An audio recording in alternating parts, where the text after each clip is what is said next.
Hello, and welcome to a special holiday bonus episode of Wrestling Academy. I am your headmaster. My name is Michael Klasek, and with me, as always, this is a self-appointed Homecoming King, Samee Junio. Samee, how are you doing today? Oh, my. You know what? I feel ashamed that we're doing this particular episode, because it's all surrounding my stupid ideas that I put to myself, and I'm gonna feel quite exposed, after this and during this. I know we've only put out a couple of episodes, but we wanted to do something special for the holidays. This is coming out on Christmas Day. So if you're, wanting to get in the Christmas spirit or, you need something a little bit fun, hopefully this will be a fun episode for you. So normally the way Wrestling Academy works is we dive into wrestling history and we talk about something that we find very important, and then we do kind of a deep dive on it. But today we're mixing all that up as a special little holiday treat because Sammy, you have a Mm. special tradition that you like to do every December. Do you want to just break down what that is? Yeah, so this happened. I watch one movie every day for the entire month of December. It started a few years back when Happiest Season came out on Hulu. I decided for some reason or another that watching the movie once every day was gonna boost streams or whatever. Actually, no, that's not even real. I wasn't trying to do it to support the community. I just wanted to break my brain by watching one movie every day for all of December, and I did that. I broke my brain, and I continued the tradition until now, and I hate it, but I do it, and I think hating it is part of the whole thing, and so now we have a podcast about it. So most people, around the holiday season will watch one holiday movie a day Mhm, and they'll mix it up. But you watch the same holiday movie mhm. every single day, Uh-huh. well past the holidays. Yes. So for an additional 6 days after today, Mhm. you're going to watch the movie.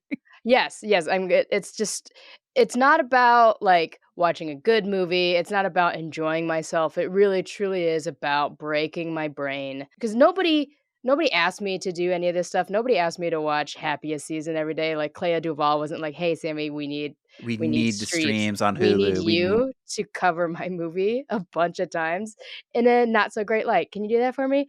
Um yeah, but this isn't the only thing that I've done. Back in 2016, I challenged myself to eat 1,000 pizza slices during the year. I did not succeed. I gave up in July. But even then, I remembered that in high school, I had a Tsunami Bomb shirt. I don't know if you know that band or not. Oh, I loved Tsunami Bomb. They ruled. They ruled so much that I decided to not change out of my Tsunami Bomb shirt for an entire month, and I did it. Uh, so I think what's happening right now is that everybody's recognizing that, I am unwell. If you're unwell, I guess I'm unwell too because I am also no stranger to doing kind of weird and bizarre challenges. There was a stretch of time, I want to say in 2016, where I really wanted to test the old adage of like, oh, I feel like people get so nostalgia over music. Like, I feel like I've heard that song 1,000 times. So I wanted to see if I could manufacture nostalgia for myself by Okay. listening to the song "Born to Run" 1,000 times in a row. No, And dude. what I found out is that's torture. That's what people do to torture people. They did that at like Guantanamo Bay. That was a real thing. So I every single day. I mean, granted, I had at that point I was living in New York and I was really having panic attacks every single day, and Sure. then started psychologically torturing myself with Born to Run, and it got to the point where I had a break from reality for an afternoon where I convinced myself that I had written Born to Run and Bruce No. Springsteen stole it from me. And then I What? like swung back into like, like this is how it happens. If you don't have a way to check yourself, like this is how you just take the off ramp, and then you're just out there, and you might not come back. Luckily, I did, but Oh, wow. So yeah, I know a thing or two about kooky challenges. Yeah, there's no kooky. It's not torture at all. Yeah, this isn't weird. It's not a weird thing to do. It's funny and it's Yeah, fun. it's not weird. This is Wrestling Academy. Yeah, and so I guess because you're in wrestling academy now, you're into wrestling, you wanted to make Mhm. your holiday tradition a wrestling movie, which is why today we're going to be Yes. covering the 2005 Christmas horror comedy Santa's Sleigh, starring the Uh-huh. wrestler Bill Goldberg. Which is the only part of which is the only wrestling part of this movie, right? Yeah, there Great. are a few little wrestling Easter eggs hidden throughout, but Oh, right. largely it is just a holiday movie, and I would even say that's debatable. So, Ooh. Sammy, I think to Yes, keep Michael. things at least initially in the world of Wrestling Academy, Sure. I did want to drop just a little tiny smattering of wrestling knowledge before we talk about the movie. Is that okay? Oh, please do it. Great. So let's get into just who is Bill Goldberg. So in previous episodes, we talked about WWE as a major company. And back in the 90s, 2000s, they were in sort of a real life two companies competing against each other. It's called the Monday Night Wars. Mhm. So there was the WWE, and then their main competitor was World Championship Wrestling, WCW. And Bill Goldberg was sort of a homegrown WCW original talent who was insanely popular. So he debuted in 1997. And I was not a huge WCW fan as a kid, but everything about his presentation was so insanely cool. He's like this big hulking jacked dude, and he would be escorted to the ring by armed guards, and he didn't Oh, really talk that much, and then he would get in the ring and just straight up dominate people in 2 or 3 minutes and went on this insane winning streak. And so his thing is he would beat somebody down and then just look at the camera and be like, "Who's next?" And that oh, was wow. that was sort of his whole deal. So he went on this insane undefeated streak that lasted. I looked it up. It was like 175 days of just him being undefeated, and then they would flash the Wow. graphic on the screen of like, he's like 10-0, he's 20-0, and then obviously they started faking the numbers. So by the time it got to the end of his run, he got to 173-0 or whatever. So Whoa. in those storyline, it's like, yeah, this guy has fought almost 200 people and could not be defeated. He beat Hulk Hogan, which is a hard thing to do because Hulk Hogan was pretty notorious for his backstage politics of being like, "Man, I don't think the Hulkster would lose." So the fact that Goldberg was one of the few people who was able to beat him for the title was pretty crazy. I want to say he lost the title to Kevin Nash in this very weird Mm. spot where somebody snuck to I think it was Scott Hall snuck to the ring with like a taser, and then they tased Goldberg, and then that Oh was my the god. only way he was able to get beat. What the hell?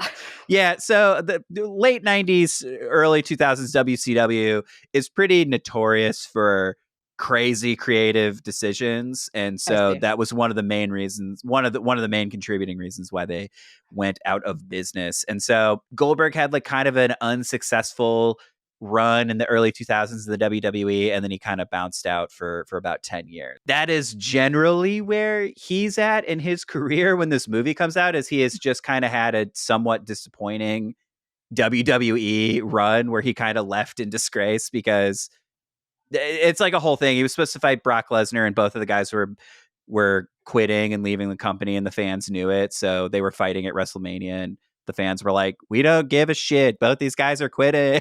so Oh, wow. so anyway, and then a year later, Santa Sleigh came out. Now that we know all that we need to know about Goldberg to get into Santa's Sleigh, Yeah, let's get class into it. dismissed. Let's have fun here, dude. Let's go. Before we get into the movie for real, this is a content warning. I am going to discuss all of Santa's slayings. So if you have a sensitivity to slaying, skip this episode, wait till Thursday, and get your regularly scheduled Wrestling Academy podcast episode. We love you, and we'll see you there. This movie kicks off like right away, and maybe it's because it didn't have any sort of theatrical release, but there was just like a split second of a production company's little tag, and then we're in the first scene where I think it's like all of the famous people. I'm so sorry, Fran Drescher. All of the most famous Yeah, that's people. the Sammy. That's the SAG AFTRA president. That's the nanny that you're air quoting. I know. I am so Yeah, sorry. a bunch of famous people like James Caan and He's Fran. okay. One thing about James Caan and this movie, he is uncredited. He requested to not be credited on this movie at all. So James Caan is in this movie. Doing my research on the podcast, I listened to a 2018 interview that Mhm. Corpse Club, a podcast called Corpse Club, did with the director of the movie. And he did have a story about how James Caan tried to bail a couple days before, and he had to personally go to his house and kind of, the story makes it seem like he kind of was begging him to be like, please, James Caan, please be in this movie. Please, dude. Like, this This is a sucks. huge scene and we need you, man. So then he kind of explained that like James Caan was apprehensive but did it. And then I think, when it came out, he's like, hey, maybe we cut me out of these credits, huh? It is a shock though that they even got a yes from him to begin with. I mean, that was the thing that I was noticing about this movie before we fully jump in is just there are some decently big stars in this movie that is Well, in the front pretty 4 minutes. well, there's that, but then Dave Thomas is in it. Oh, sure. Claire from Lost is in it. There's Bill Goldberg's in it. There are like more stars in this movie than you would suspect. But you are 100% right. They pack the first 5 minutes with clearly the director called in every favor he ever had. He was like, we need the star power in the first 5 minutes of the movie to sell this thing or whatever. So that makes sense. So Sammy, before we start like Mm. breaking this down in detail, could you just give us like an overall what is the plot? What is the plot of Santa Slay 2005? This is a user-submitted synopsis from IMDb because no official person from IMDb actually wanted to do this themselves. Bill Goldberg plays the devil's son who lost a wager with an angel and was forced to spend 1,000 years playing Santa. But now the wager of that time has run out, and good old Santa isn't so joyful anymore. He makes up for lost time and starts to kill people. Left by Austin4577 at AOL.com. Thank you, Austin4577 at AOL.com. I don't agree Yeah, with I this mean that is synopsis, but that is what happens. That is the plot of the movie, I guess. I mean, some details are wrong, but this is coming from somebody who's watched the movie 25 times. So now we're getting to the full movie breakdown. The official wrestling stopwatch on this movie is 1 hour and 18 minutes. Mm. We open up on a family's holiday dinner. And we're led to believe from some very colorful and masterfully crafted dialogue that these people are rich, despicable, and hate each other. They were dialed up to tens. Everybody in this fucking movie is on like everybody 13. is doing too much. But in this opening scene especially, they're basically just like, this turkey's fucking dry.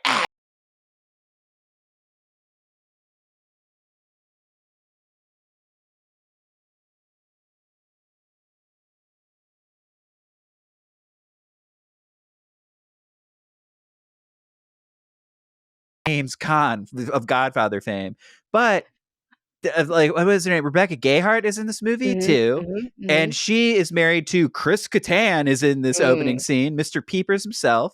And then James Caan is just at the head of the table, basically being like, I fucking hate my wife or whatever. Sure. And then Fran Drescher is just openly cheating with Chris Kattan at the table.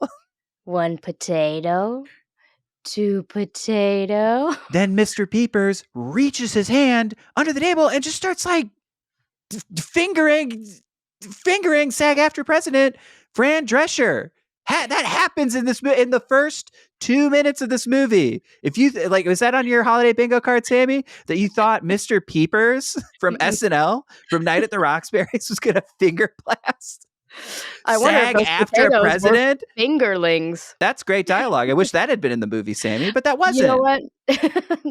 We'll rewrite it. I get that it's comedy logic, but it is a little bit like, yo, Chris Kattan, you gotta chill, dude. The husband is 5 feet away. Like there's no No wonder everyone tried to fucking drop out, especially this group of people. No fucking wonder they were like, "No, I don't want to do this." Yeah, it's wild. And so like the tension is like you get to be getting keyed up, but the tension in this opening scene is just like you really think they're all about to start killing each other. They're Mhm. so fucking angry at each other. And then all of a sudden you hear like blah, blah, blah, blah, footsteps on the roof, and everyone's like, "Oh, what?" And then who should jump down this chimney but Santa Claus himself? And Santa Goldberg. and yeah, Santa Goldberg looking jacked. And everyone's like, "Oh my God, Santa, you're here." The first thing he does is he takes a dog and drop kicks the dog into a ceiling fan. Uh-huh. Yep. Yeah. They are That's killing dogs within 3 minutes of this movie starting, Sammy.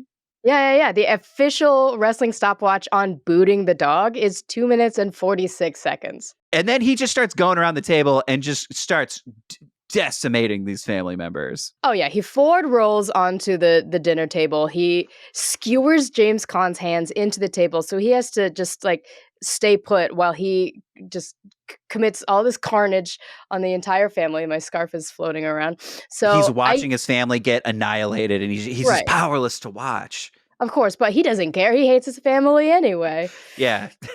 All right, so throughout this movie, throughout this episode, I like numbered each kill until it was too hard to do so. So I'm just gonna rattle off through the kills and chime in when you want to, Michael. Okay. You got it. All right. So the first kill, one of the daughters falls backwards onto her chair and gets a spike through her throat.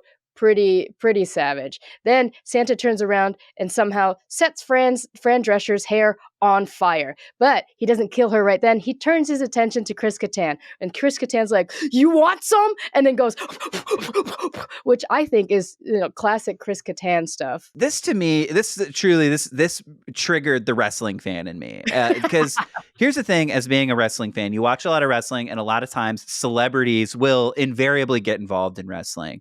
Mhm. And every single time there's a comedian or some kind of comic actor, there's a very specific kind of play wrestling that they'll do where they really Sure. it almost feels like you're watching a Popeye cartoon or something, where it'll be a lot of like put your dukes up, wrestlers, and then they obviously get their asses kicked. But Of it's course. just one of those things where you're like, dude, just be normal, just be normal. You're being weird in this wrestling context. And again, I've seen Chris Kattan's not the only person I've seen do it. I've seen Seth Green do it. I've seen Sure. Jon Stewart do it. I've seen Steve-O from Jackass do it. And so Sure. when Chris Kattan is doing this, like, put up your dukes, I was just like, I'm already in for a bad time. This is going to be a rough. This is going to be a rough hour 18.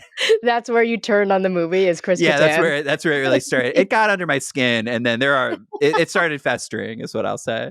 All right, so you're like turning on the movie at like minute 3. Great, perfect.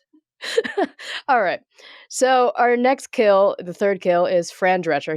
He turns and addresses Fran after kicking Chris Kattan into a curio cabinet. And Fran's still on fire, and it looks gross now because, like, some of her hair stands, some of her hair has been burnt off. Santa takes Fran and drowns her in eggnog, which has some, like, pretty savage drowning noises. It felt a little unnecessary. He grabs the SAG-AFTRA president and drowns her in eggnog. That's what's happening here. And then Chris Kattan's wife gets foreheaded by a table leg, and I hope that you understand what I mean by she got foreheaded by a table leg, Michael. Yeah, I mean, I saw the movie. I know exactly what you're talking about. He Okay. he just fucking brains her with a table leg, where she's just like, "Well, hey, I'm good," and he's just like, "Boom." She's like, Like, oh shit, I'm dead now. I'm dead. The fifth kill is one of the girls at the table was running away, and Santa grabs the star from the top of the tree and ninja stars it into her spine, and she falls down. She's dead. And now it's time for the head of the table. Acknowledge me. Acknowledge me. Yeah. Santa goes up to possibly James Caan. We don't know. He's not in this movie. Yeah, he's according not to credited, so IMDb. it could be anybody at this point. He shoves turkey into James Caan's mouth, and then he jokers him, and then that is the end of the first scene of Santa's Slay 2005. Michael, where are we finding you right now emotionally? In addition to being a wrestling fan, I'm actually a huge horror movie fan. So Mhm. I get that there are levels to, there's the high art and then there's the real campy fun. And so as soon as we open and Mr. Peepers is going to town on SAG after President under the table, I was like, okay, I know exactly what kind of movie we're in for. So the fact that we're having all these goofy over the top kills, I was like, okay, cool. This is going to be fun, but this is going to be a really terrible movie. Mhm. So I was locked in, and I think just the depths to how terrible this movie was didn't start to dawn on me until a little bit later. So I think at this point I was largely having fun, but the seeds for things triggering me started to be planted here. Yeah, like I enjoyed watching the movie for a little bit as far as like my journey through December, but around December 10th, I started turning, and we're obviously recording this well after 10, and I'm really upset. I'm very upset Okay, with this so movie. it took you 10 viewings to start to Mhm. not like this movie. Yeah, initially it's a fun movie. If you watch it one time, you'll have a good time. But if you watch it more than once, you're not gonna have a good time. It's a very fun first viewing. Maybe it's like a good annual tradition or something like that. Because again, if you're like Sammy, but space it out maybe once a year, you can make it a good 10 years before the movie starts to get grading. You know what I mean? Yeah, that's great. Actually, that should be write in wrestlingacademypod@gmail.com. Tell us that you've started your holiday tradition of watching Santa Slay once a year. Just one time. I think Just if you watch one it sweet one time. time and give Just yourself a one year time. long break, I think it'll be great. I think I'll have a great time. Yeah, you're gonna turn around and look upon it fondly in like June of the next year. Be like, oh man, I really miss Santa's sleigh. Just watch it once. When I was watching this movie, I did have just the deep desire to be like, what is going on here? What happened? And so I went and I sought out this Corpse Club podcast interview with the director. And I do think it did help alleviate a little bit of my frustration about maybe some of the filmmaking aspects. It's like, one, this guy was a first time filmmaker. So, okay, not, we're all going to not necessarily do great our first time out. But then Mhm. two, in the interview that took place in 2018, he seemed pretty upfront about the fact that this movie isn't the best, and not a lot of some people think that it's like kind of shitty or whatever. So it's like he seemed to have like good spirits about it and seemed to be pretty upfront and pretty chill about the whole situation. So that It honestly, just wasn't his life's work. exactly. Or he wasn't like one of those directors who makes a bad movie and is delusional about it. He seemed to be like, I tried my best. Yeah. And you're just like, all right, well, That's it's your kind of hard. best, dude? Excuse me. I'm putting words. He didn't literally say I tried my best, but that was the feeling I got. And to me, again, that seems to make you angry. But to me, it was sort of like, okay, he seems humble. He seems willing to be a beginner here and acknowledge the fact that perhaps this wasn't. I mean, he also hasn't made a movie since, so it's not like he's out here directing everything everywhere all at once. Like what I mean. Like he didn't go on to be like the guy who made like a movie we really like made a bad. No, that wasn't it. So it's like he tried, and maybe it wasn't for him. It definitely wasn't for him, we can all tell. All right, so from here we jump into the opening credits. The opening credits took way too long. So Uh, long, dude. I think the actual Santa lore of the images took, like, maybe 15 seconds, and then they spent another 2 minutes, like, showing images of Santa being really upset for some reason. We'll get into the lore in a little bit. Well, no, we did the lore in the synopsis. In this movie, Santa is the son of the devil, dude. Yeah, which explains why his his name is only a little bit off of Satan, which nobody talks about, but this movie has really made me think about it. Sammy, I'm so glad you said that, because in this Corpse Club interview that he No. said, he No. gets he gets into how he came up with the idea for the movie. And here's Oh, literally no, what he said. And no. he was an assistant. That was his job. He was the personal assistant to Brett Ratner. And so he said he came up with this idea on the set of Rush Hour 2. So they were doing some kind of big fight sequence, and he was watching the fight choreography happen, and he had a notebook, and he just jotted down in his notebook Satan, and he just started rolling the letters around, and then he realized Satan, That's not that far away from Santa. And that was where the idea of the movie came from. He was like, wait, what if we made a movie where instead of Santa, it was Satan, dude? So he's on the set of Rush Hour 2. He's journaling. He's Santa, Satan. There's got to be something there. And then he was watching Jackie Chan do his fight choreography. And a big thing in Jackie Chan fights is a lot of improvised weapons. Mhm. So it's like, oh, he'll grab a table leg, he'll grab a pull cue, he'll do whatever. And so he looked around and he was like, it'd be really cool if a bad guy did this. And Mm. so it was that. He wanted to do a Santa that would kill people with improvised weapons. Santa, Satan, there's got to be something there. And then that is the germ, the seed of the idea for Santa Slay 2005. I regarded Rush Hour 2 as a really fun, good movie that I think fondly of, but now knowing that it inspired Santa Slay, it is one of the worst movies I've ever seen in my entire life. Yeah, it kind of taints it for you, huh? Yeah. Yeah, I'm really turning on Rush Hour and its whole franchise now. Okay, we're in Hell's Township. It is 2005. We cut to a deli called Heaven Sent, which is a really bad name for a deli. We cut into a very grumpy old woman. If this were taking place in modern day, it would be a Karen cell phone video. This woman is just Sure. laying into this deli employee. Yeah, for no reason at all. We're immediately cussed out by her. She's like, "What the hell isn't a holiday hoagie?" And I took pause when I was taking notes on this. I was like, Michael, have you ever been so hot at a deli? And I'm so glad you brought this up, Samee, because I know I don't advertise this on the podcast a lot, but I am a huge deli guy. I love going to delis. There are a handful of delis in and around my neighborhood that I frequent all the time to the point where they know my order. And so I just wanted to say I would never disrespect a deli the way Mrs. Talbot did. The movie opens on this elderly woman having a full-blown Karen meltdown on this deli cashier who is this 16-year-old kid named Nicholas, who's going to be the hero of the movie. But I got to say, I don't know if you felt this way, Sam. This is how I felt. It's just, it immediately cuts to Nicholas and he's making this weird smart-ass face. And I was like, oh, I hate this kid.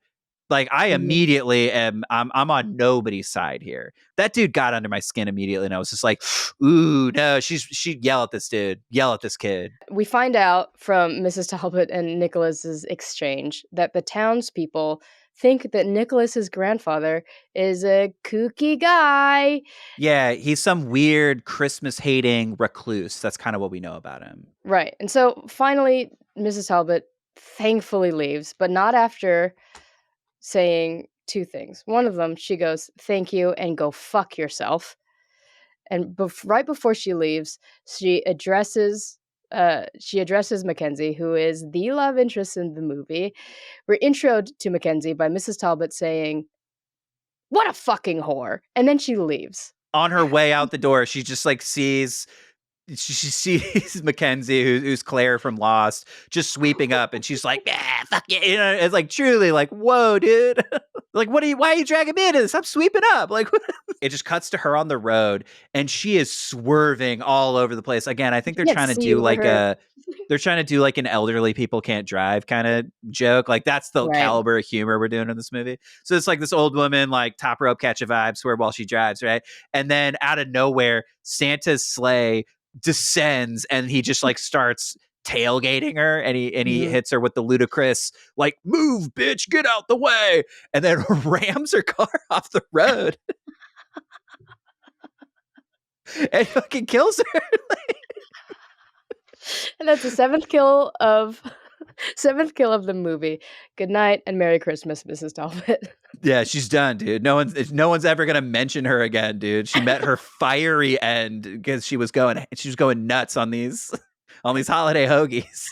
Yeah, so far everybody has been naughty. All right, so we cut back to the deli, and Mr. Green is giving Nicholas and Mackenzie their Christmas presents. He gives Mackenzie a snow globe of Wisconsin, which she clearly hates, but is being nice to him. And then he gives Nicholas a Games Illustrated World Clock.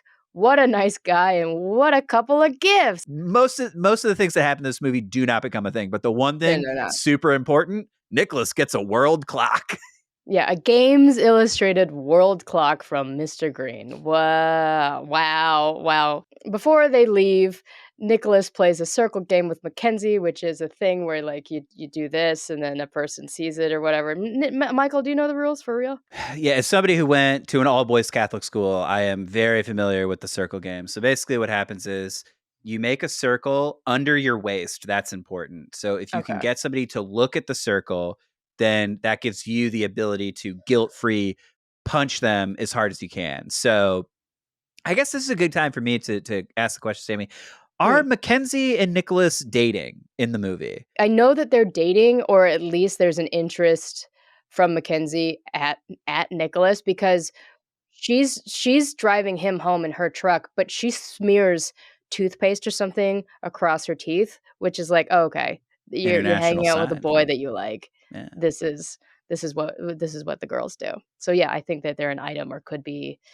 I'm going to be totally upfront here. I fucking hate Nicholas in this movie. This dude was so unlikable.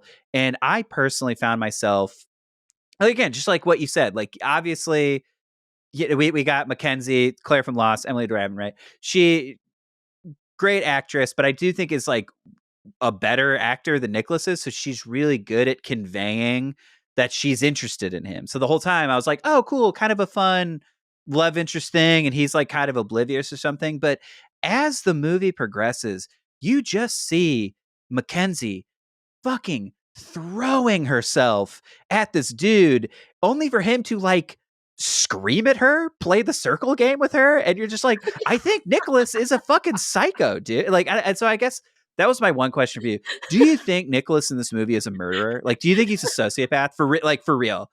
Because we're like 5 minutes into this movie, and he has this old woman yelling in his face, and he's basically just like, and then they get out of work, and she's Uh-huh. like, "Oh, hey, do you need a ride home?" And he's like, "No." And he would rather scooter home in the snow than accept a ride from possibly his girlfriend. Like, what the fuck is going on? He gets in the car. He's so pissed to be in the car with her. And she's just like, "Oh, hey, it seems like you don't really love the holidays." And he's like, "The holidays suck." And you're just like, dude, too hot. You're coming in too hot. You gotta chill, man. You gotta chill. I'm gonna do some things that's right now that might pop your balloon. Nick is totally fine with getting in her car. In the when they're exiting, she's like, "Should I drive you home?" And he's like, "Yeah, sure."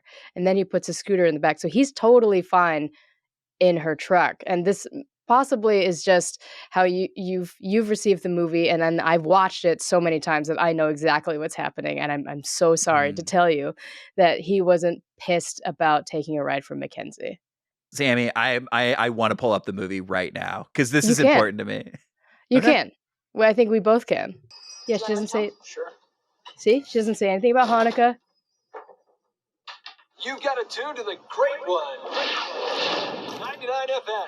So lock it in and Completely tune her different. I now. watched a completely different version, dude. Because okay, Holy so in the shit! one I saw, they leave and she's like, "Hey, do you need a ride home?" He looks her dead in the face and goes, "Yeah and no." And then he hops on a motor scooter, tries to motor scooter, and he can't do it. He's in a foot of snow. He can't motor scooter anywhere. And then she pulls up in her truck and is like, "Are you sure you don't need a ride?" He's like, "Yeah, I'm good." And then he tries again and she goes, "Are you sure you don't need a ride?" And then it cuts to the part that you're talking about. That's wild. I don't know if you're Yeah. gonna cut this out, but like we played two versions, both the two versions that we've seen, and in Michael's version, Mackenzie's like "Happy Hanukkah," and then in my version, she just goes "Have a good night. Do you want to ride in my truck?" And Nick's like "Yes." Yeah, dude. Okay. So I think Whoa! maybe What else so is I think different? I think this might explain literally everything because when we were talking about it, you really seem to be a lot more sympathetic of Nicholas than I was. And so I'm wondering if the version I saw just leaves all the moments where he's the most unlikable dude in the world. And they just kind of, because again, like that snip is totally fine and it softens him plenty. It makes it seem like he's way more interested in being in a relationship with her. Whereas the one I saw, he seems like a straight up psychopath who does not like her at all. This is a gift. This is Merry Christmas, huge, dude. everybody! A Whoa, Christmas we just misunderstanding. we just blew this fucking movie wide open. Oh my There's god! Well, now two we have to like versions. Now we have to like for real go through every point and be like, was this in your version? All right. So this also might explain where I might fly off the handle a couple of times. So you'd be like, what are you talking about? Cool. And the Yeah, I'm like, version I saw, wait. trust me, it happened. I just saw proof, and I won't doubt you ever again. But I think I also need you to hear. I also need to hear from you that you'll never doubt me again. You're right. I'm sorry I doubted you. I'm glad we got to work through that. Wow, what a relief! Holy shit.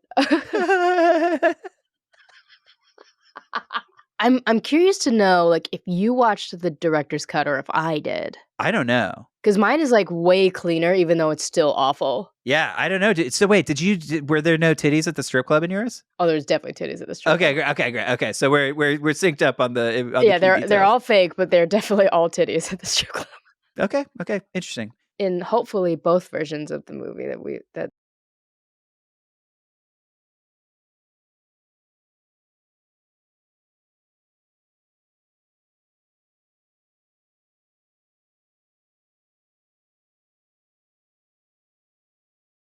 this first song is from the hottest hip hop station in Hell Township, 99 FM. So lock it in and jerk your knob off. Here's how the song goes. 1 for the kids who like to get toys. 2 for the ones who like to make noise. 3 for Santa because he rolls with the elves. And if you're feeling my flavor, just rock the bells. Michael, where are we finding you in your emotional journey? I was bummed because again, they're making poor Claire from Lost do my least favorite thing where she's like grooving to the music. And you're like, there's no fucking way on earth anybody likes this song. Like, come on. Oh man. So Mackenzie turns down the radio and she's like, "Nicholas, you don't really like Christmas, do you?" And he's like, "No. Historically, I've wanted certain things. I've wanted an Optimus Prime and I've gotten a mini bake oven. I hate Christmas."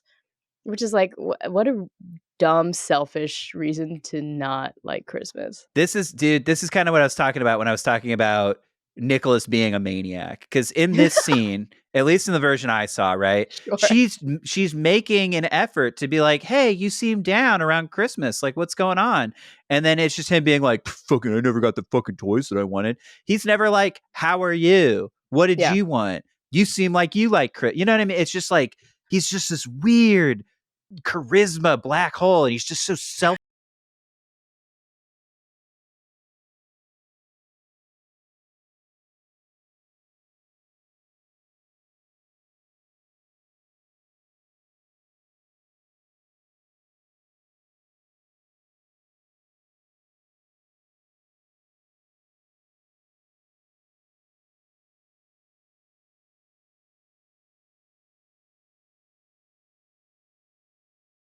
All right, so Nicholas is home. He's unlocking all of the various locks, and there's like boxes littered on the porch. So obviously, we're at a place, we're at a home of somebody who's unwell because there's boxes on the porch and there's too many locks. Yeah, it's like it goes to his grandpa, who again we said is sort of a recluse, and so they are really driving that home where he has to find 2 different keys and 4 different locks, and then he goes in, and the house is all disheveled and out of order.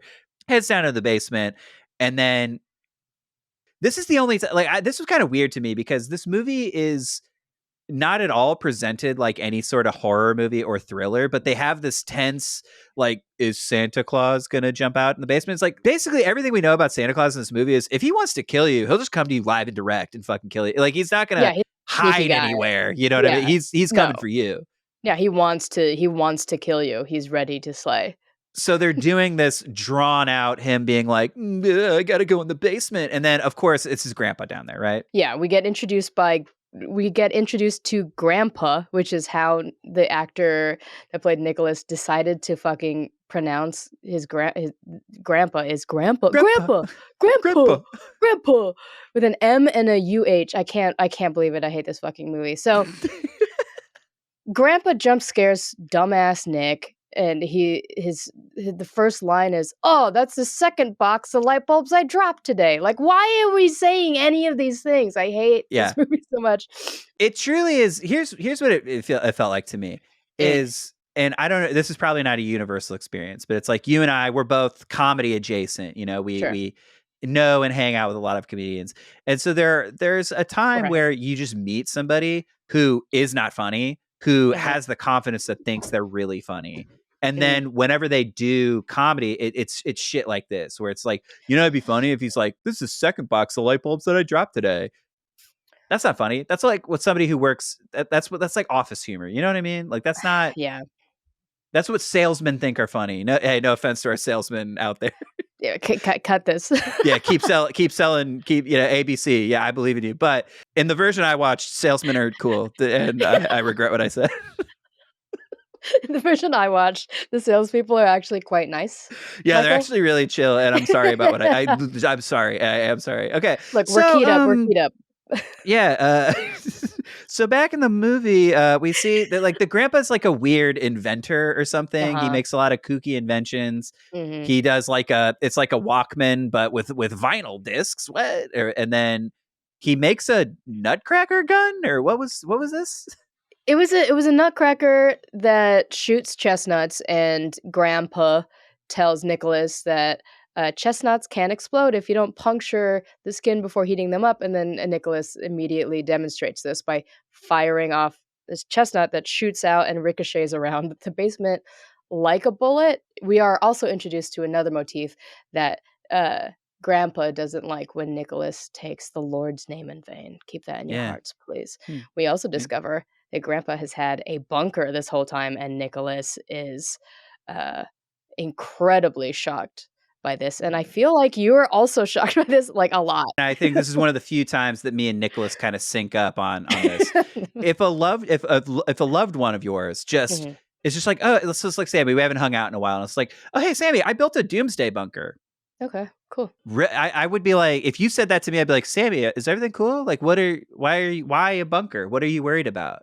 What's going on in your life that makes you subscribe to a doomsday bunker ideology? There's something deep going on there, and you're my friend, and we need to talk about it. If you were my grandpa, we would absolutely need to talk about it. I would need to reach out to some kind of professional to be like, my grandpa is become a doomsday.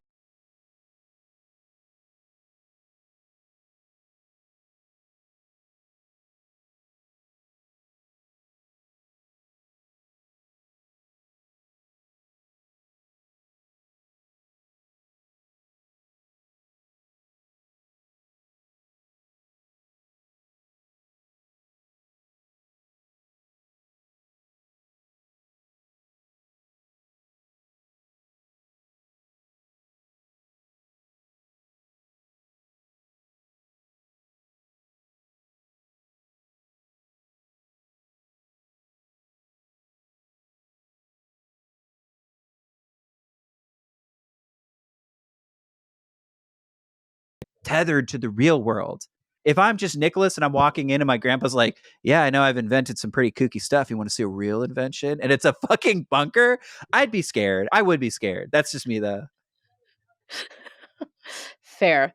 That's totally fine. And Nicholas was scared, and when Grandpa brings Nicholas into the bunker, we get what I think is the actor who played Nicholas. His name is Douglas Smith.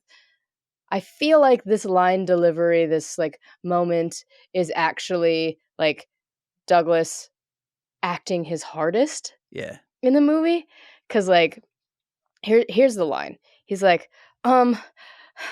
Grandpa, I any desire to explain? I mean, sometimes I think I'm the only person in this town that doesn't believe you're completely nuts, and frankly, my belief is dwindling. And it's like, okay, Douglas, take it easy. You're not trying this hard through any other part of the movie. This isn't where you're going to win an Oscar. Please calm down. I felt like Nicholas was in the room with us, dude. That was Yeah, great. you're I going mean, to I punch could him tell you've out. watched this movie like 25 times because I was just like, that came to you so naturally. And then I was just like, oh no, like this is in Like, oh you. no. This is in your mind and your bones. You can just do Yeah. it.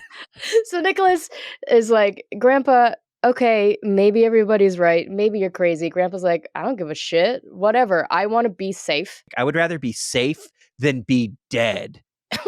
So, spoiler warning. We find out at the end of the movie that Nicholas's grandpa is an angel in Mhm. disguise. Mhm. And so my question for you is this, Sammy. He Yeah. is an angel who presumably knows about the afterlife, and Mhm. he's afraid to die. What does he know about the afterlife that we don't? I don't know, because we're going full spoiler. Like he gave up all of his angel powers He did. to be on Earth. They describe it, or they describe it as an earthly woman. He gave up his powers for an earthly woman, and that made that me feels feel really condescending. By the way, it's like, yeah, what sucks. did he say? It was Santa Goldberg being like, she was earthly, if you know what I mean. You know what I mean? Like that felt weird. It felt weird. Earthly woman.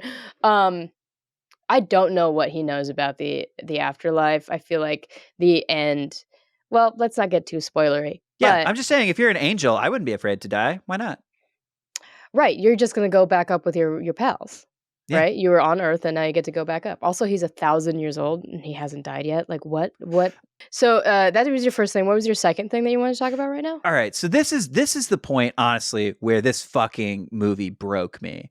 So they're walking up the stairs, having this conversation where Nicholas is like, "Look, Grandpa, you got to tell me what's really going on about Christmas. Why do you hate Christmas so much?" He's like lecturing. The grandpa like takes a step up the stairs and then like hits the stair creaks and he goes like, "Oh, sorry." And then Nicholas is like, "Sorry for what?" And the joke is that the grandpa farted in his grandson's face. Mm-hmm. So look, I'm going to just gloss over the fact that this is absolutely a joke that happened in Shaun of the Dead that like they obviously borrowed or parallel thought about. Whatever. That's not the part that pisses me off. Because in that movie, the way the joke is, it's two people sitting next to each other and you don't hear the fart. But in this movie, the setup to the joke is the grandpa is walking up, his ass is right at Nicholas's face level. And so he presumably farts in his grandson's face. And his grandson doesn't smell it right away. He farts into his grandson's face. And the grandson's like, it takes him like 30 seconds to react to it. And it was just like, he would have smelled the fart, Sammy. He would have smelled the fart immediately, but he doesn't smell it. His nose is basically in his grandpa's fucking asshole, and he doesn't smell he doesn't smell anything. And that pissed me off, because it's like, this movie doesn't respect me as a fan. And that's frustrating. I will say, as a gassy guy, sometimes when you fart, it does take a little bit to travel, even just like... This is Grandpa's ass, and I'm Nicholas. I would smell this, dude. I would.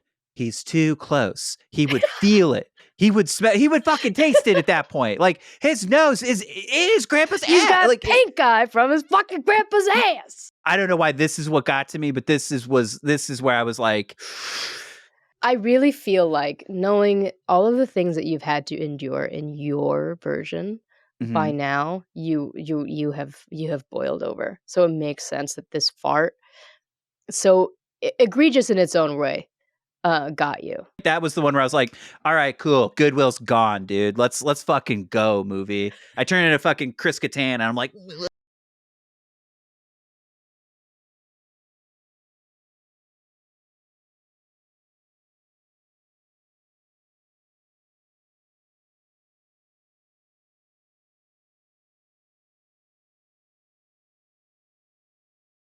Ruffian comes by and gets behind Santa and kind of like on his shoulders, a little bit playfully, a little bit sensually, and goes, "What up, Santa bitch? How much Christmas cheer you got in the pot?" And now, knowing that we have two different versions, is that what happened in your version, Michael? yeah. And then what happened was Santa takes the candy cane out of his mouth and he fucking jams it into that ruffian's eye. And then he jams his head into a brick wall. Yep. And that's the 8th kill. And he tosses that guy into a dumpster.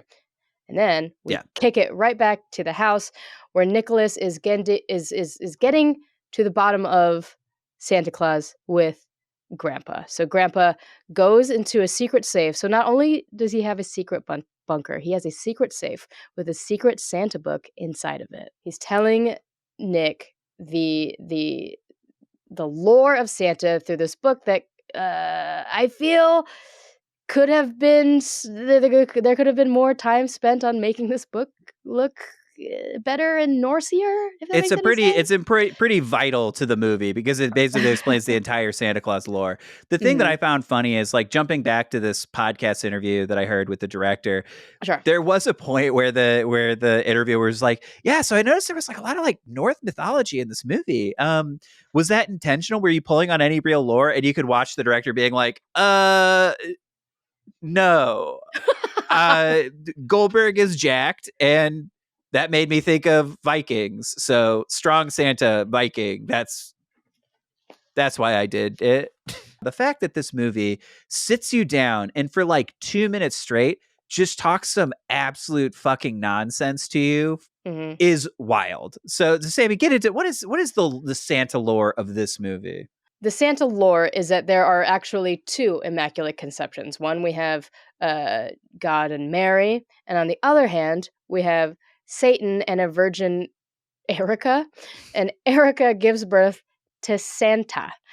And on the anniversary of Santa's birth, there is always an unexplained number of death and murders, and they call it the Dag of Mord, or the Day of Slaying. And that's kind of where the lore stops, because we're interrupted by Mackenzie, who is bearing gifts for both Nicholas and Grandpa.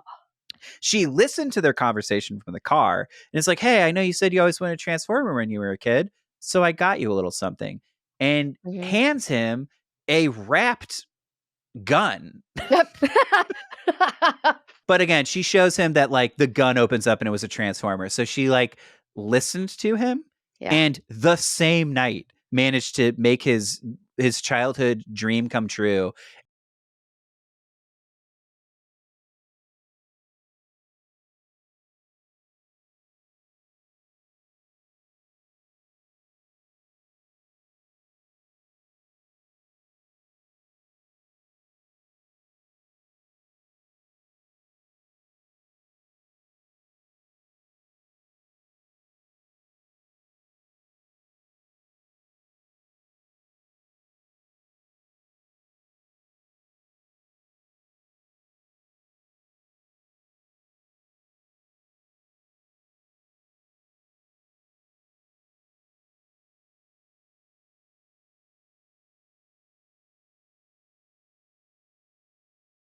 But it's confirmed because we quick cut to the outside of Hell Township's very own strip club called Gold Diggers, and Dave Thomas pulls up, and he is clearly a regular. The bouncer's like, oh, everybody's in there for you. They're waiting. They're ready. He like palms Let's him have a some party. money to like not tell his wife about it or whatever. Once Dave Thomas is inside, Santa is basically on his heels, maybe just even just patiently in the valet line of getting in. So Santa comes in on his sleigh with the giant buffalo? Yeah, just giant white buffalo. And the bouncer tries to stop him, and Santa kills him with one of it's not a wreath, but it's like a tree. He just chokes this dude out so hard his eyes start bleeding. It's nuts. We do get a close up of his eyes, which felt gratuitous, but I guess necessary in a slasher. And it's at this point that I do also want to mention that all of the sound effects in this movie, especially surrounding the slayings, are really like wet and juicy. Did you catch on to that a little bit? Yeah, it was. There were some times where it was just a little bit like, like a little too wet, too much. Yeah. Just like the acting, it was a little too much. The bouncer was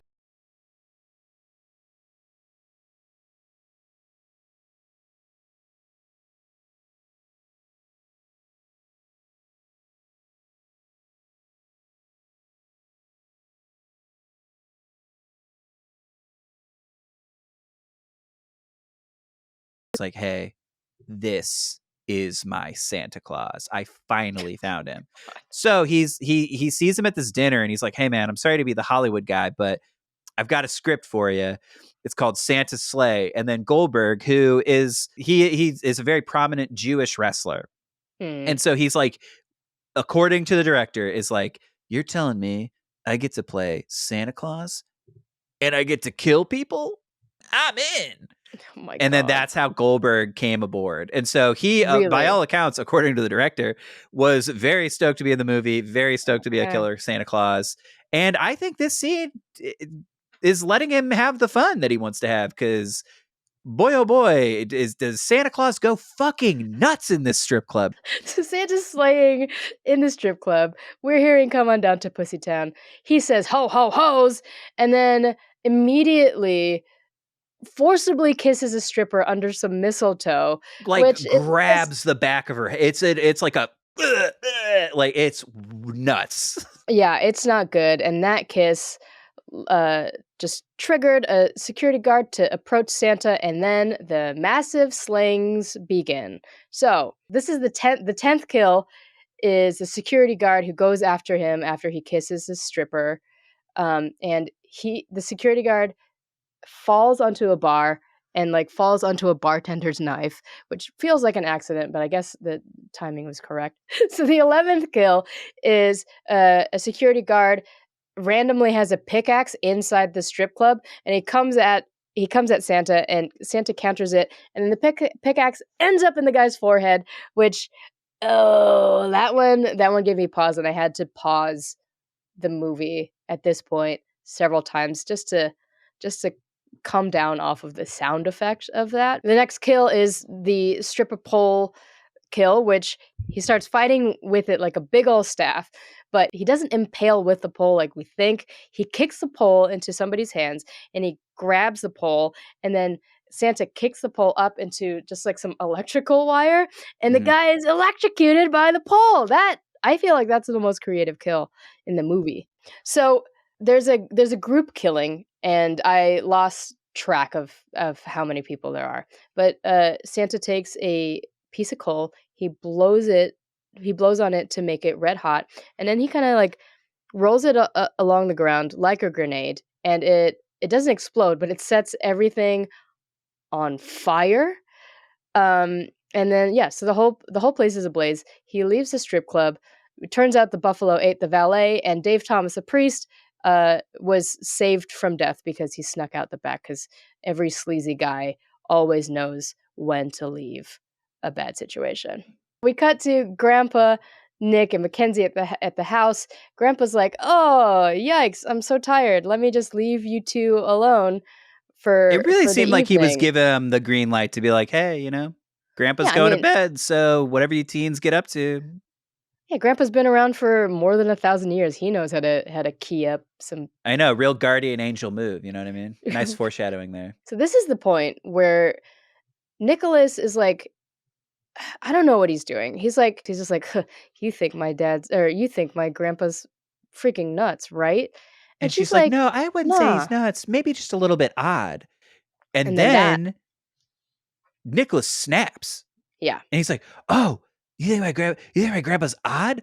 What about your fucking gun nut dad? And you're just like, dude, holy shit. He doesn't curse like it. But it's like he fully goes in on her, and he's just like laying into her about her dad and how he's like a member of the NRA, and is basically Yeah, like gets into a fight to the point where she's like, all right, fine, I'll fucking leave. I'm sorry I came over. I'm sorry I got you a Christmas gift. When you're ready for a real relationship, give me a let me call. know.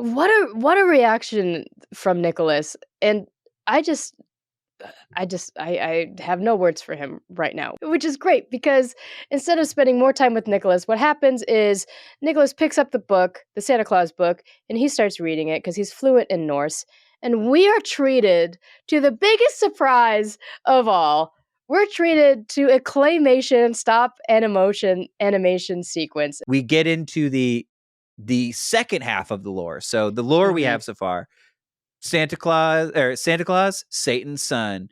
And we see that basically an angel took the form of a human to challenge Santa Claus to a bet, where if he could basically, they don't call it curling, but like if you can slide a stone the closest to a hole without it falling in, you win. And then they make a bet. Like basically the guy's like, I bet I could do it better than you can. And then Santa's like, no, I bet I could do it better. And so the bet is, if the angel loses, he has to go to hell.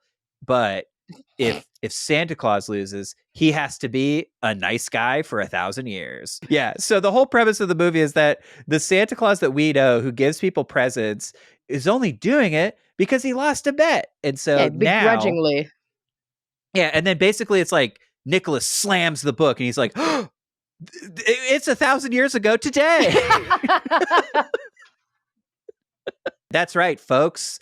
The Santa is now cool to kill people. The shackles are off. He's not making a bet with anybody anymore. And in reaction to this news, this realization that we are 1,000 years out of this crazy bet that Santa lost. Nicholas goes to the computer and goes to the NORAD Santa tracker, but because this is a low-budge movie, NORAD is not NORAD. No. Nicholas goes to Gonad. This is one of the genuine laughs I had during the movie. He hops on the Gonad tracker. He is able to chat with somebody. Is the Gonad tracker real? And then a representative goes, "How old are you?" And he goes, 16. And then the Gonad tracker responds, "No, this isn't real, and neither is Santa Claus. I'm sorry if nobody's had this conversation with you yet." And then Nicholas just kind of goes, "Bleh," and goes to bed. Was that in your movie?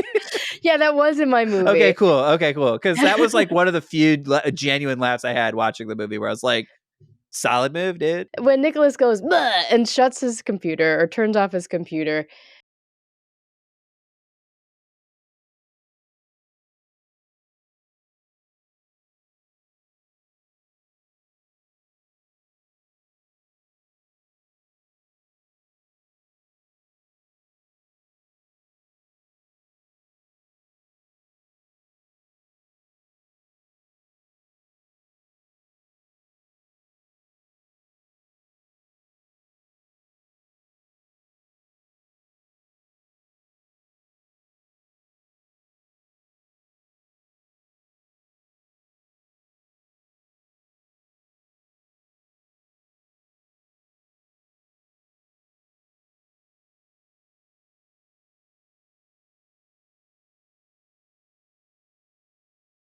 And so it's like we cut to another just emotions are already at a 15 of these little brats waiting for Christmas Day. And they're just like, I can't wait to see what kind of shit we got. This other kid's like, let's open these motherfucking presents. And you're just like, who the fuck acts like this?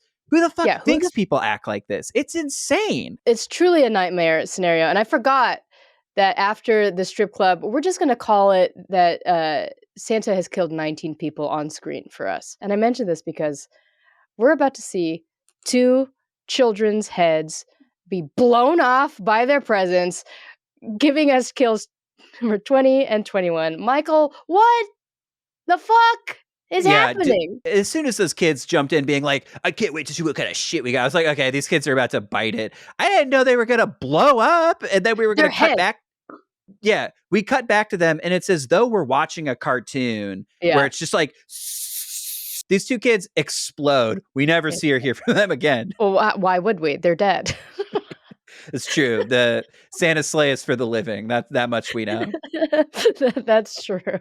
But I feel like at this point, it's kind of clear, like, even though the children had potty mouths, it's clear now that Santa's not just going after naughties. He's just killing everybody. Nativity scenes can get it. Children can get it. Strippers can get it. The Santa, he's all bets are off, and he's just like happy to do it. So we then move on.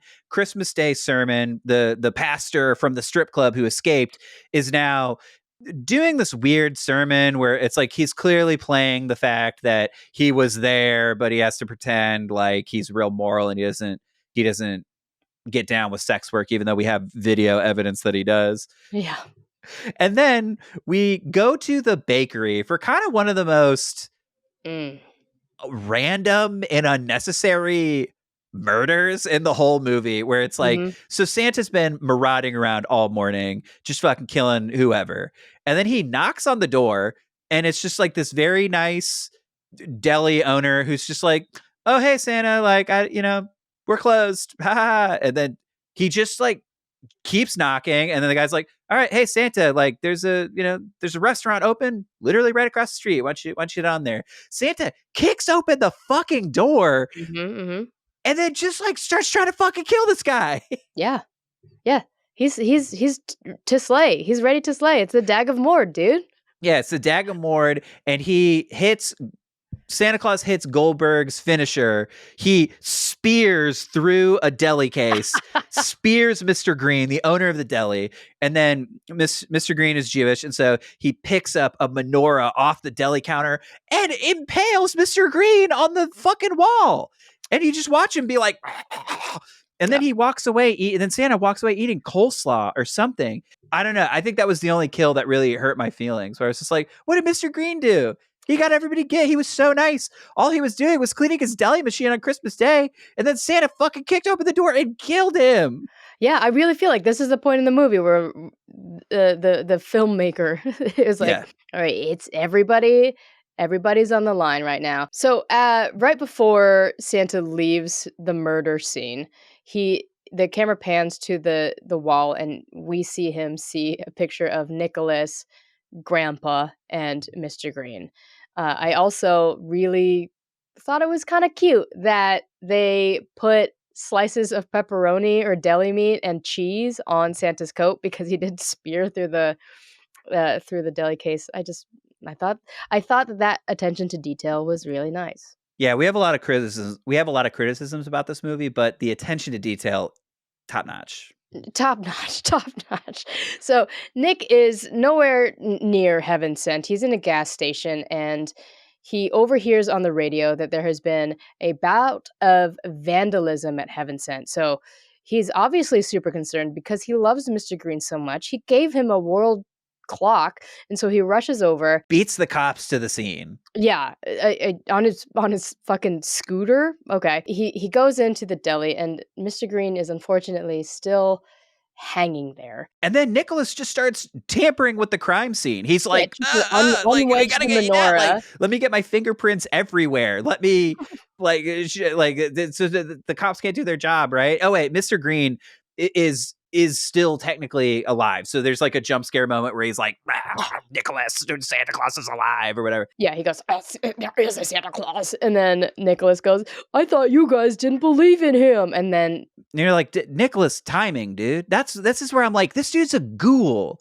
Your boss is dying in your arms, and you're like, you're gonna make a weird joke for real. If your boss was dangling from the wall and they woke up and jump scared you with there is a Santa Claus, like what would your reaction be? Dude, honestly? Yeah. That would be it. Oh my god! Police! That's what I would do. I wouldn't be like, I thought you people didn't believe in Santa Claus. I wouldn't do that. I would cry. I would be scared. Be like, Mr. Green, you did so much for me. I loved the clock. It was a great gift, Mr. Green. Thank you so much. And thank you for giving me a job at your deli. Like, that's what I would do. Because the guy's fucking dying.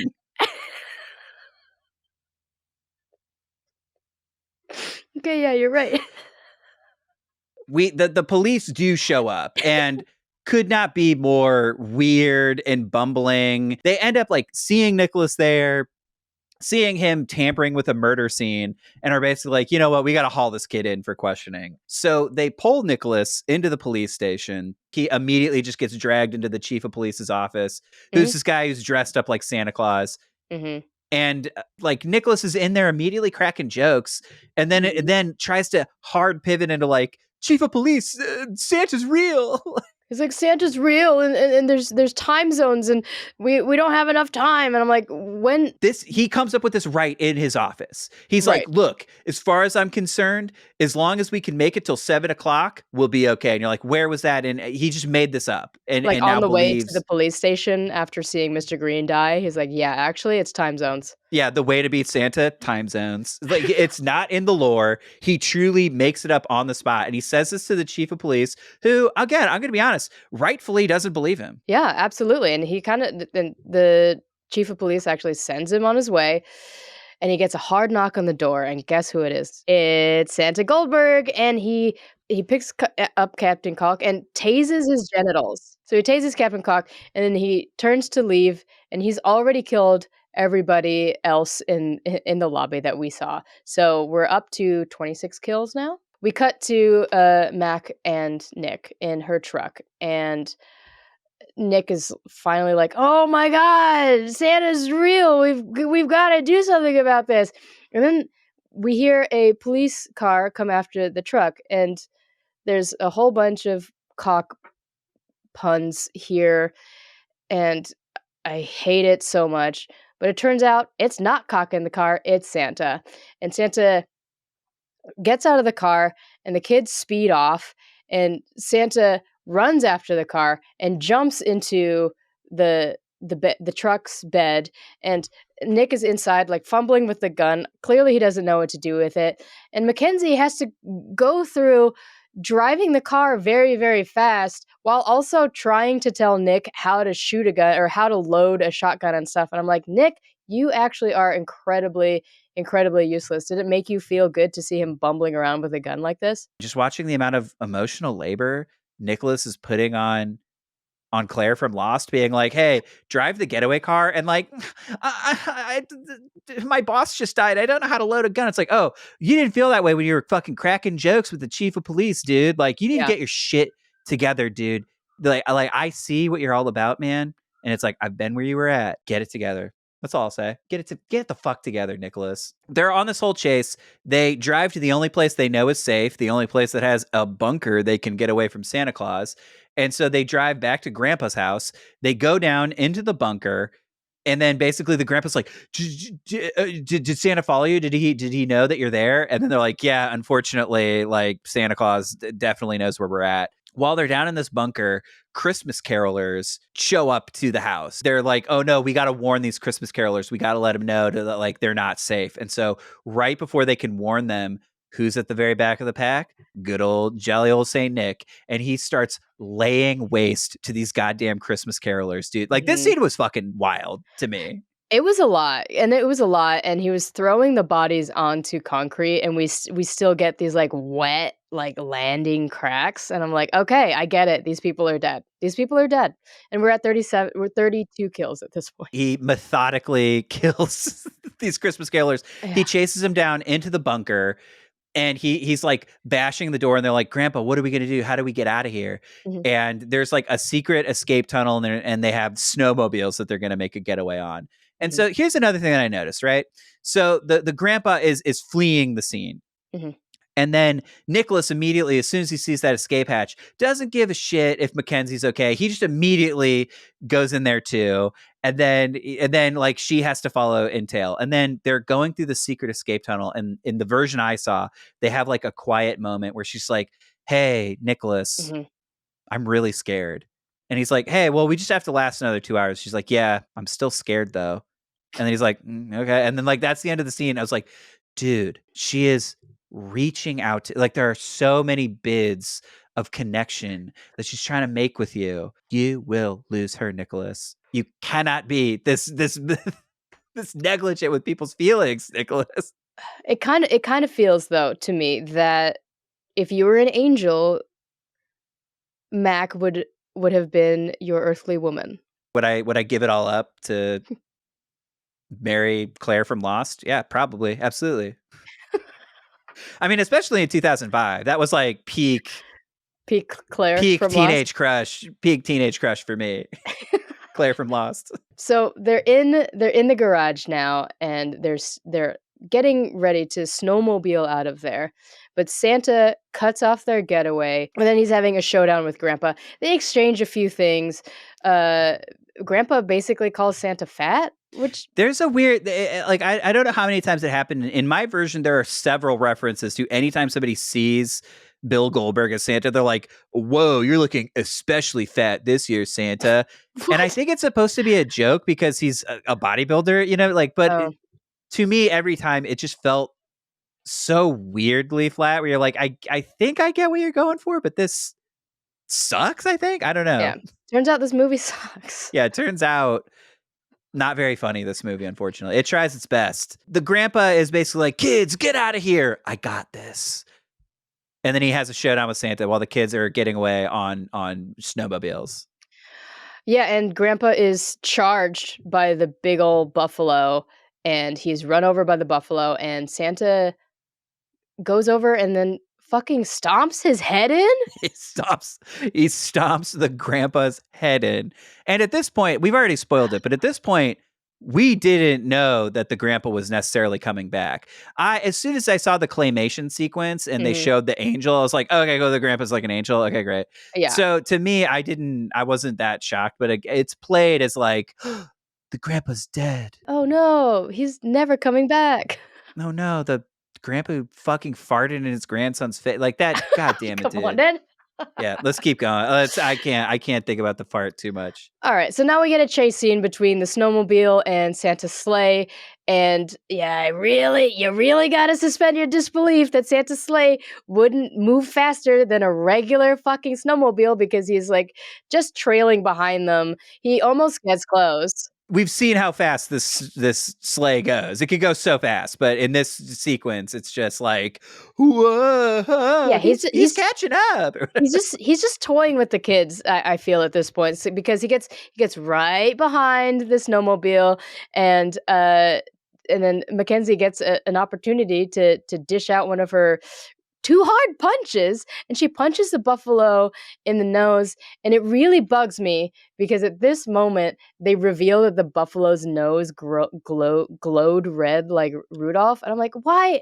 You didn't need to do that. You really didn't need to do that. Out of all of the things, you do this too. Like, save the $30 fucking it spent that it costs to get a damn graphics designer to make it red. You dumb. Okay, so this is where the 25 in a row is getting to you. Yeah. Because I didn't notice. I watched it twice. I didn't notice that either time. And so the fact that you're just like the goddamn buffaloes, no, like that's a 25 observation, dude. Yeah, I bit my tongue earlier about them keeping Spam in the fridge because I was like, this is not a detail that everybody knows. But yeah, I decided to pop off at the fucking goddamn red nose. She punches that red nose. The kids continue to get away from the sleigh. They snowmobile through a skeet shooting competition and end up snowmobiling through the town. They're screaming like, everybody hide, like, save yourselves, Santa's coming. And we see that Dave Thomas Priest is also in a Santa suit for reasons we don't know. Santa catches up and is now in the town to fucking wreak havoc, and he ends up face to face with Dave Thomas in Santa's costume. And Dave Thomas is like, "What in God's name are you doing?" And Goldberg delivers the iconic, included in the trailer line, "Why, I'm just trying to spread a little Yuletide fear." Santa Claus Goldberg has a few exchanges where he has real dialogue, but the rest of it is just Christmas related one-liners. Mhm. And I really feel like we peak with Yuletide fear, but this is where the goddamn Christmas puns really started to get under my skin because he Sure. during this extended chase sequence at the end of the movie, every time it cuts to him, it's just him having a different bottom of the barrel Christmas pun. It's really Mhm. frustrating to watch. "Oh, I don't want to scare the dickens out of you," and you're like, dude, shut the fuck up, man. Like, if you don't have anything to say, just don't say anything, dude. Like, just look intimidating. That's all we want. Yeah, very true. So he's spreading Yuletide fear to Dave Thomas's priest, and instead of killing him, which he should have, question mark, he Yeah, just which is the only thing he's done all movie. yeah, and he just punches Dave Thomas out, and we cut to the kids trying to break into a school for safety because we now know that the plan is wait out the clock, basically. Yeah. So Nicholas is trying to punch through a window, and he like wraps his hand and he punches the window, and it doesn't work. And I think this is funny that Mackenzie is just like, okay, Superman, you gotta figure out another way. It ends up that Mackenzie fucking breaks the window instead because she is the hero of this movie, and she's trying to get through the window. And I really hated this moment enough to want to talk about it, where she didn't break the window enough for herself to like slide easily in, and they Mhm. don't neither of them think to break the window more for an Mhm. easier access. So she's kind of like stuck. And we're led to believe that Nicholas has to push down her breasts to get through the window hole, and I'm like, you guys, what is this moment? The only thing I can think of is like we need to have more like female window makers because I didn't realize this was a problem at all. Like that's my ignorant male brain of being like, I didn't realize that like women have to push down their breasts to shimmy through a window. And so it's like, I think if we Yeah. had like more representation in that field, like these kinds of windows wouldn't be a problem. And so it's like, that's just really sad. And I hope things change soon, you know? Yeah, it's true. I think that more people with breasts should make windows. I don't know what that looks like, if they're gonna be, like, more scalloped or anything, but I'm not a window Or maker, or and just I open won't more, figure it you out. know? Like Yeah, that. or, like, just, like, break more, you know what I mean? Absolutely. And No, the yeah, it's and it also is like again, it's just the hacky bullshit of her like she puts his hands on the boobs, so it's okay. And she's like, "You're gonna really need to. I can't be the one making the first move in this relationship." Again, they're dating. That's insane. And so it's like she makes Nicholas feel her up so she can shimmy through a window. And then they're loose in the school while Santa Claus Bill Goldberg is chasing after them. And they somehow like I guess in Hell Township they have an ice rink in the school, and this led to infuriating. this scene was this was my Buffalo Red Nose moment Mm. where they slide onto the ice. They're hiding from Santa Claus who's just been chasing them all over. And this is like the first time Nicholas's emotions catch up with him. It's like I think he realizes that his grandfather died. He realized that his boss, Mr. Green, died. And he's just like overcome and he's so scared. And Santa Claus is after him. He might kill him. He looks Mackenzie right in the face and goes, I just realized I don't have anyone anymore. He's Go looking at his fucking girlfriend in the face, and it's just like, I just realized I'm all alone. I got nothing. And after she has all to that she's done. she's done everything for him all movie. And it's just like, wow, this sucks. I'm so lonely. I've never felt more alone in my You know what, life. Nicholas? You deserve it. You deserve to be You alone. deserve to fucking die, dude. Like I was so mad. And she has to be like, wow, well, you got me. And he's like, yeah, I get it. And then he finally goes for a kiss. So again, I don't know if they're dating or if they just like it, or if she just likes him and wants to be in a relationship, whatever. That's interrupted by Santa Claus on a motherfucking Zamboni. That was Yep. cool. That I liked. The Zamboni is cool. I'm always thrilled to see a Zamboni. And Santa's driving the Zamboni towards these children. He wants to kill them, but Nicholas picks up a flashlight and he shines it he shines it in Santa's face, and for some reason Santa just screams, "I'm Santa Claus, not fucking Dracula," because you want to I just That was what that got a genuine laugh out of me when that happened, where he's like, "I'm Santa Claus, not fucking Dracula." I was like, "Dude, that's funny. Solid bit, solid bit." He's about to Zamboni them to uh-huh. death, and then all of a sudden, the Zamboni jams. He can't move it. He looks down. It's a curling stone or whatever. It's locked in, Mhm. but it looks like a ghost curling stone. And so you're like, "Wait, what the fuck?" Say it We ain't turn so. around. Turns out, even though we spoiled it, turns out the grandpa has been an angel in disguise this whole time. Oh my. And so again, I don't know if this part happened in your version. It certainly happened in mine. But he's basically the angel grandpa is like, I challenge you to Mhm. a curling rematch. Yeah. And so they go through this whole 5-minute scene of setting up the stakes of the bet, setting up like, Mhm. well, where are we going to do the curling, blah blah blah, like really getting into all the nitty gritty. And Oh. then as soon as they're about to start, Bill Goldberg Santa just grabs Angel Grandpa and Uh-huh. throws him into the hole. And we're like, Yep. okay, cool. We're not going to mess with any of that.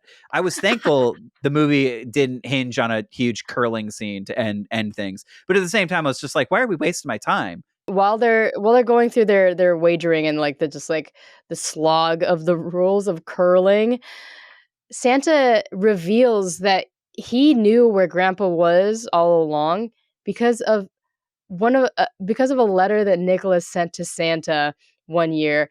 And Santa's so cruel, he read Nicholas's embarrassing letter to Santa out loud. And I'm about to do it right now. Yeah, embarrass this guy. I hate Nicholas, dude. Dear Santa, I've been a good boy nearly every day this year, and I wanted to see you at the mall, but my grandfather finished curling practice too late.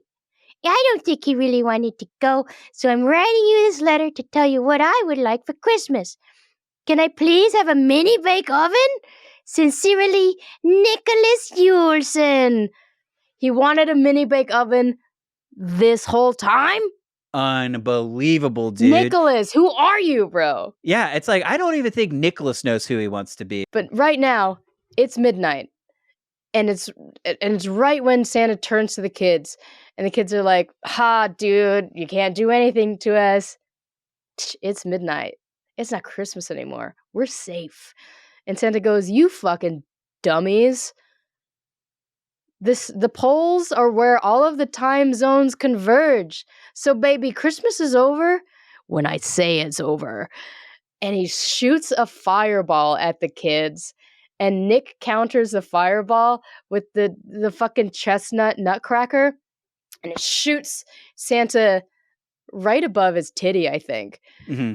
And Nick's like, chest nut. They shoot Santa, and then Grandpa from the hole is just like, can I have any help? And so they go over to Grandpa, and then Santa Zamboni is out of there. So he's outside. He finally mallets Dave Thomas in the head, but he puts the Santa book by Dave Thomas and puts Dave and the book inside his sleigh for reasons we don't know yet. So we cut back to the ice rink. The kids have saved Grandpa out of the hole, and Grandpa just slows down and goes, Nicholas, I love your grandmother very, very much. And there's an emotional weight to this scene that suggests that all unanswered questions would be answered. But because this movie is so bad, this scene doesn't make sense. Yeah, and it's also like, we've never talked about the grandma one time during this movie. Not one time. So it's truly like right at the last appearance of the grandpa in the movie is him being like, oh, hey, by the way, Nicholas, I loved your grandma. And it's like, okay, grandpa, like what? It's like one last opportunity to be like, hey, Nicholas, I fuck. Yeah. So the kids run out and they try to finish. The kids run out because they want to finish the job with Santa. And they're like, okay, let's get Santa out in front of these skeet shooters and have the skeet shooters shoot him out of the sky. So Nicholas somehow knows the whistle to get the big old white buffalo over. So he whistles for the buffalo, and soon the sleigh comes into view, and all the skeet shooters take aim, and they're all shooting at it. And then Mackenzie's dad comes out of nowhere with the goddamn bazooka, and that's what kills the buffalo. Shoots an RPG at Santa Claus. Yeah, and blows him out of the sky, and buffalo chunks just start raining on all these gun enthusiasts or whatever. Yeah, we're treated to more of the really, really wet sound effects, and I loved it. And it's again, but it also just like really hinges on like, oh man, thank goodness guns are a thing in our society. You know what I mean? It's just like could not be more like, holy shit, like this again. Like I don't think that's propaganda. what it's going for, but that did feel like the unwritten, like, dude, what are you saying? What are we doing? What is this for? Fucking stupid ass. So in the aftermath of the buffalo raining its meat all over the people, we see that Dave Thomas Santa is impaled on a flagpole, and the Santa book is laying next to him. So basically, Santa Goldberg framed Dave Thomas Santa, and they're just like, oh yeah, that's the killer, because throughout all of these murders there was a Santa around, and there you go. And just something our human brains can comprehend. We don't need to think about magic and mystery and all that kind of stuff. Yeah, case closed. And Nicholas and Mackenzie hear this happening, this misdiagnosis of who the killer was, and they're both like, yeah, totally fine. I don't want them to be scared. And Nicholas has the Santa book now, and it seems like they're setting us up for a sequel, because he's just like, I think my saga's just beginning. And we hold on that scene for a little bit too long. Yeah, but I was also like, the saga of what? Like, is there more Santa? Like, what was he? Yeah, I don't get it. I don't understand what they were queuing up, unless the director was hoping for more Norse lore to apply to fairy tale creatures that we already have. I don't know. I don't care. But I do care about the final circle game, because Mackenzie was finally fooled by Nicholas's circle. Yeah, so he's like, he goes to pick up the Norse book. And he's like, yeah, I mean, I think my saga's just beginning. She looks down at the book and he's holding up the circle, and she's just like, you got me. She punches him, and then she tells him, and he was just like, hey, I won. And she's like, well, you punch like a girl. And he says, well, you kiss like a guy. And then they kiss. Before the credits, we cut to the airport, and Santa's not in Santa clothes. He's in biker gear, and he's flying to the North Pole. Yeah, so basically it's like, we thought Santa was dead, but he's flying back to the North Pole. But in my version, there's another second post-credit scene at the very end. What is it? Where it's just like him in his Santa gear looking at a list, and then he just looks right at the camera and goes, "Who's next?" Which is his Goldberg thing. Before we close out this terrible, terrible movie breakdown, we're treated to another original song. And it is written about the movie, which I think happens infrequently, but I kind of love it. So the lyrics that I cared to write down go like this. Bye bye Santa, Santa bye bye, bye bye Santa, I ain't gonna cry. You killed my gramps and you tried to kill me. I hope your sleigh goes down in the sea. Bye bye Santa, Santa bye bye. Yeah, so again, that's Santa's sleigh, dude. We did it, Michael. Merry Christmas. Happy holidays. And I just wanted to say, like, final thoughts. What were you've seen this movie 25 times. I would say, what is the thing that jumps out to you the most after seeing it this many times? Oh my gosh. I think right now I'm kind of in this space of like I fully resent the movie and everybody inside of it. But I think right now I'm kind of just appreciating the sound effects. I think you could tell from every time I pointed them out right now. Yeah, you really seem to be in your sound effects era. Really in the sound design. I'm super into the sound right now. I guess my question is like, does this count as a slasher? Because I know that slasher movies kind of operate with different rules and stuff. Yeah, I mean, I think if you wanted to call this a slasher movie, you could get away with it. Because I think just like in the broadest definition, it's one person kind of going on a killing spree, and that's what happens. Sure. For me though, I think slasher movies have a lot more of a thriller element to it. So there's a little bit more drawn out chases and hunting and like they pull it out. Even when it's supposed to be funny, there are those extended hunting sequences. And this just sort of feels more like kind of a schlocky splatter sort of like, we're just going to jump straight to the kills. We don't need to drag them out. But I mean, it is Santa and he's going on a killing rampage. So yeah, it's a thriller, but it's also, if you didn't want to call it one, you could absolutely say it's not. Okay, fair. I will say this. Out of all of the movies that I have watched over and over again in December, which is 4, it took me a longer time to be frustrated with this movie than I would say 2 other movies. So essentially, I think it ranks second on my December movies. But I feel like I have also just been a little bit emotionally damaged by Holiday in Handcuffs, starring Melissa Joan Hart. That was a movie that I watched last year over and over again, and that one really hurt my feelings a lot. Damn. I know. But yeah, I watched this movie once or no times, and I think your life will be fine. Yeah, I would honestly say skip it. You know, like there's so many more better ways to spend the holidays. Like I think even kind of just like sitting in a chair and kind of just thinking about life for an hour and a half. That to me sounds way more fun than Santa's Sleigh. But you know, 100%. Hey, if you want to just kind of watch something mindless, plenty of other better movies.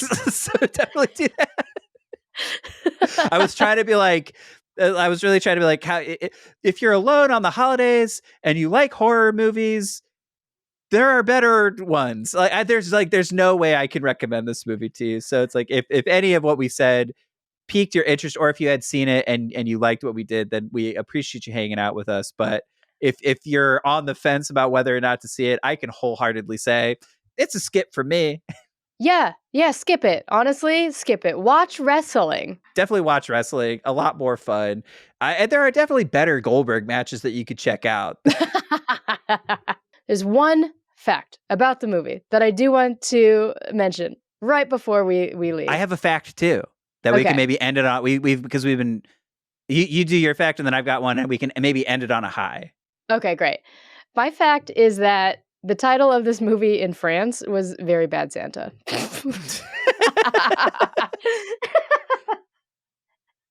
Hell yeah. That's it. Yeah. And then mine is on the set of this movie, Bill Goldberg met his wife, and Wow, they're still congrats. together, and they're still married. That's so nice. Was she? Where was she? She was found in on the the movie? she was on the stunt team, I think. So Oh, I don't know good, if she had like a fixed role that we would get to see on camera, but it was one of those things where it's just like, turns out 'tis the holiday season and love conquers all. And I think that's a It great really way to go does. out. And we just wanted to thank you for listening to Wrestling Academy. It's hosted, produced, and edited by me, Michael Klasek, and Samee Junio. Follow us on Instagram, TikTok, or YouTube if you want the video version, Wrestling Academy Pod. You can send us an email at wrestlingacademypod@gmail.com. And I guess something I'd like to know is, one, do you like this movie? Were we just kind of yucking your yum? And then two, are there better wrestling holiday movies that you like? And if so, recommend them, because Samee does this every year, and I'm assuming they might need some suggestions for next year. True. And then if you want to get in on that, follow us on Spotify, where we have Q&As and polls for every episode. And we will be back with our regularly scheduled program soon. So keep your eyes peeled for that. We just wanted to do a special holiday treat for you because we like you and we care about you. And we just want to do something fun. Check us out, wrestlingacademy.university. Yes, that is our real website URL, because we commit to the bit. Class is dismissed. Happy holidays. Toot toot.